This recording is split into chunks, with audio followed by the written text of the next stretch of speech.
Breaking news సంధ్యా theatre ఘటనలో వివరణ ఇవ్వాల్సిందిగా తెలంగాణ డీజీపీ హైదరాబాద్ సిపికి జాతీయ మానవ హక్కుల కమిషన్ నోటీసులు జారీ చేసింది.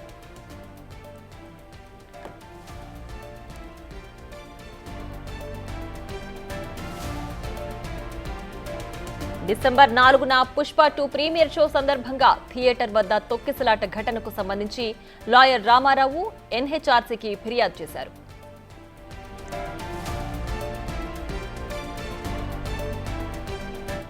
ప్రీమియర్ షోకి అల్లు అర్జున్ రావడం, పోలీసులు లాఠీచార్జ్ చేయడం వల్లే తొక్కిసలాట జరిగి రేవతి అనే మహిళ మృతి చెందిందని, బాలుడికి సైతం తీవ్ర గాయాలు అయ్యాయని తన ఫిర్యాదులో పేర్కొన్నారు లాయర్ రామారావు.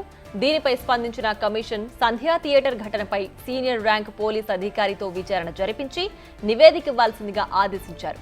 ఈ ఘటనపై 4 వారాల్లో రిపోర్టు తయారు చేసివ్వాల్సిందిగా తన నోటీసుల్లో పేర్కొంది ఎన్హెచ్ఆర్సీ.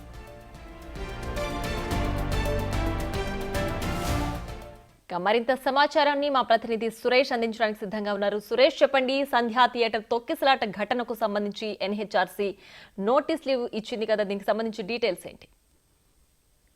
సంధ్యా థియేటర్ ఘటన వద్ద జరిగిన తొక్కిసలాటకి కారణం పోలీసుల లాఠీ చార్జీ అని చెప్పేసి కూడా ఎన్హెచ్ఆర్సీలో ఫిర్యాదు చేయడం జరిగింది. ఫిర్యాదు స్వీకరించిన National Human Rights Commission Telangana డీజీపీకి ఆదేశాలు జారీ చేయడం జరిగింది. అసలు ఆ రోజు ఏం జరిగింది, సంధ్యా థియేటర్ దగ్గర పోలీసులు ఏం చర్యలు తీసుకున్నారు, లాఠీ చార్జ్ ఎందుకు చేయాల్సి వచ్చింది, వీటన్నిటికి సంబంధించి పూర్తి నివేదికను అందించాలని చెప్పేసి కూడా 4 వారాల్లో ఈ నివేదికను పంపించాలని చెప్పేసి ఆదేశాలు జారీ చేయడం జరిగింది.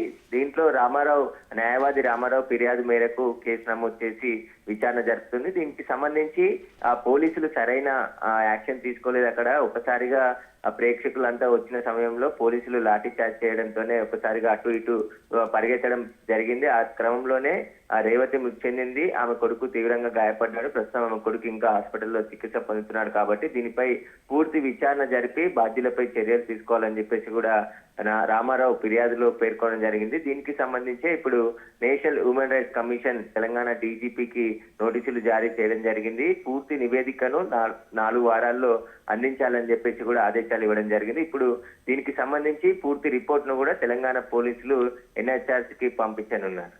Right Suresh, thanks for the updates.